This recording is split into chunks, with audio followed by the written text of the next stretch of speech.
Había una vez, en una bulliciosa ciudad, donde las historias de crueldad hacia los animales no eran para nada extrañas. La gente parecía olvidar que sus mascotas eran seres vivos, con sentimientos y necesidades.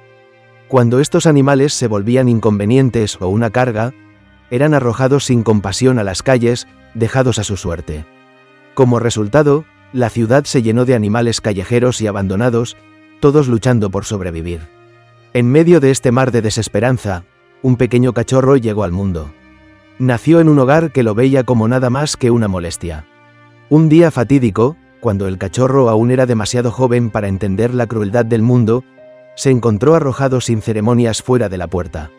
Tiritando de frío, vagó por calles desconocidas, buscando comida y refugio.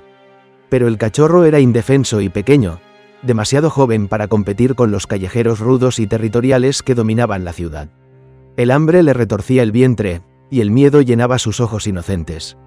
Cuando comenzó a llover, sus gemidos de ayuda se volvieron más desesperados, perdidos en medio de la tormenta implacable. Mientras tanto, un adolescente de buen corazón llamado Ethan regresaba de la escuela. Mientras caminaba por la acera mojada por la lluvia, un débil gemido llamó su atención. Siguió el sonido hasta descubrir un tembloroso bulto de peluche acurrucado contra una pared.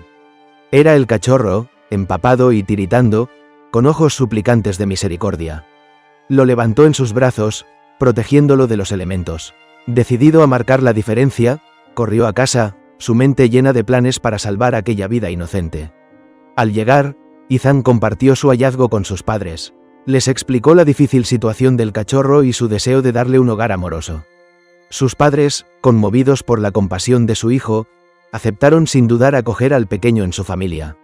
El cachorro, ahora seguro y cálido, recibió una cama suave y un plato de comida nutritiva.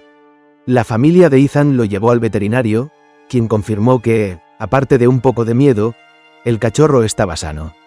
Todos lo colmaron de amor, prometiendo compensar el sufrimiento que había vivido. Gracias a la compasión de un valiente niño, la vida del pequeño cachorro se transformó.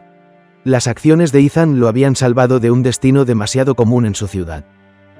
Estimados espectadores, no olviden suscribirse al canal.